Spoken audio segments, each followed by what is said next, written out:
What's going on, everyone? Mike here in the BFH garage. Today I'm going to show you how to, I'm going to show you how to do a couple things. This video is going to be how to clean your throttle body, but the main reason I'm doing this is because I need to install a new TPS sensor. If you recall in my earlier video I did on my clock spring, that clock spring did not resolve my rough idle installing issue, so now I'm going to move on to replacing the TPS sensor.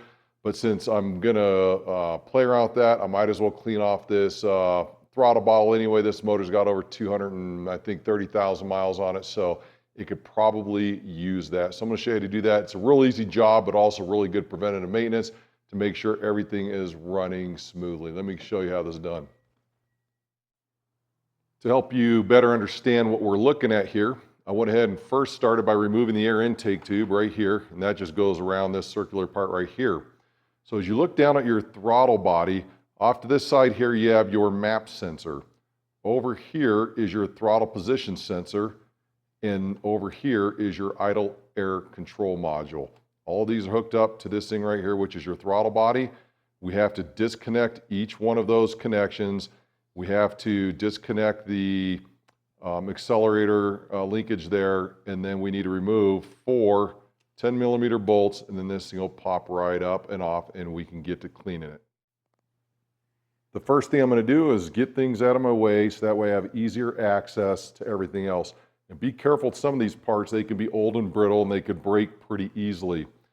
Next, you want to remove your connectors. All 3 of these connectors are push tabs. You don't have any locking, the push tab itself is locking, but you don't have a cross locking pin like you do on a lot of other sensors. The idle air controller tab is hard to get to because you have your fuel rail in the way, but the button is on this side right here. You push in and that will come off of there as well. So all 3 of those are off of there. Next thing I'm going to do is disconnect my throttle cable and also then release the spring right here. So with those things all out of the way, I should be able to remove my throttle body by simply removing all 4 of those 10mm bolts.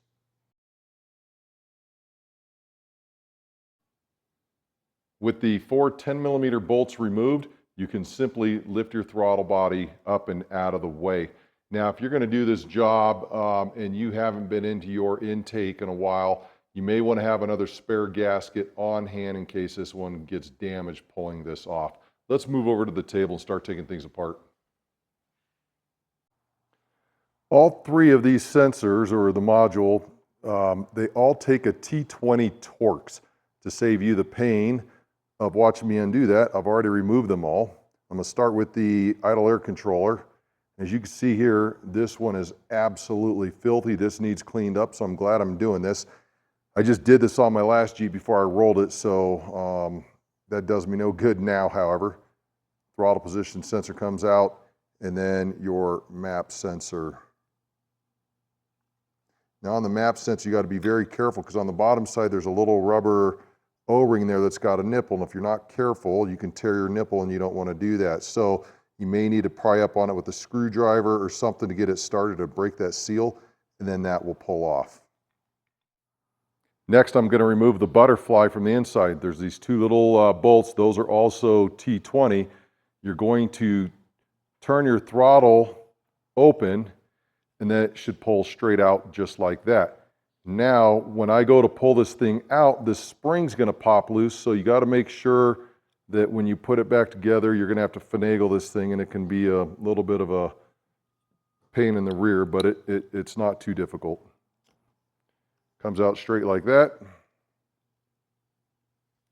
Now we have everything taken apart. Now I can get in there with my throttle body cleaner, get this thing completely cleaned out, and then we'll just jump right back into reassembly.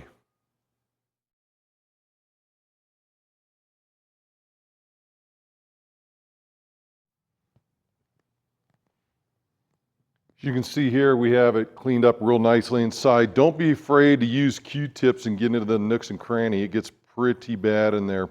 So the first thing we're going to do is we are going to put our butterfly thing back in here. One thing you need to know too is on your throttle body here, those are actually little bearings on both sides that this rotates on. So I put a really thin layer of grease on those just so it keeps those bearings lubed.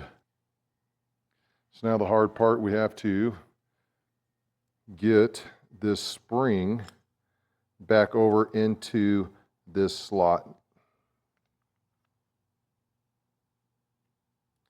It's not a tough spring, it's just a return spring.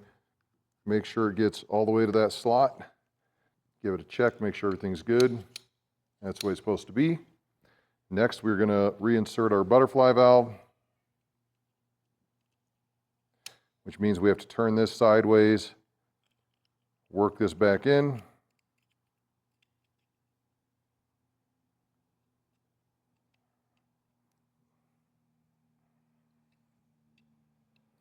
Of course, everything always comes out easier when it goes in.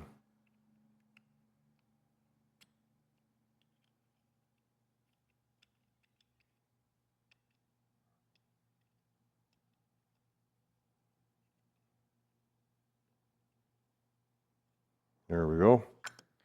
Once you get that lined up, we are going to put our screws back in.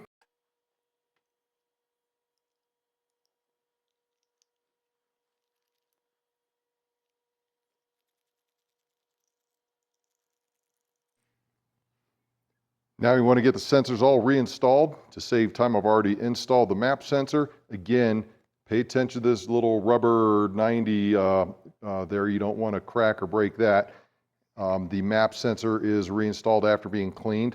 Now I'm inserting a new TPS sensor. Now the difference between the new one and the old one, this one came with a blue kind of gasket there, O-ring. This one comes with a different one, so I want to make sure that I get that seated properly for when I install it, it doesn't go anywhere. And then we will take that, seat it just like that, reconnect our bolts.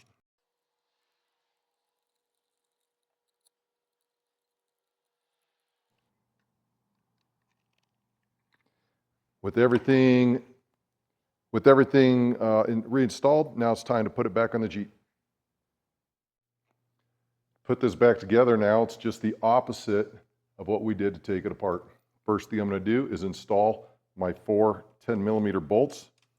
These get torqued to 108 inch-pounds. If you're wondering, that's about the equivalent of 9 foot-pounds.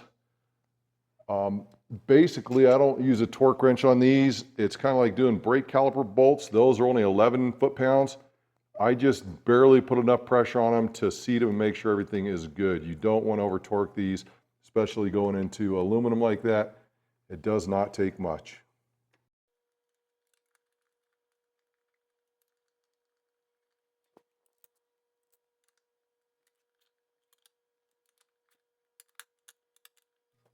With those bolts tightened down, now I can reconnect all of my connectors. Make sure they snap in place and lock into place. And one of the things I did before bringing this back over here is I inspected them to make sure that there was no broken seals or there was dirt or grime or anything in there. So make sure you do that too before you take those apart or put them back together.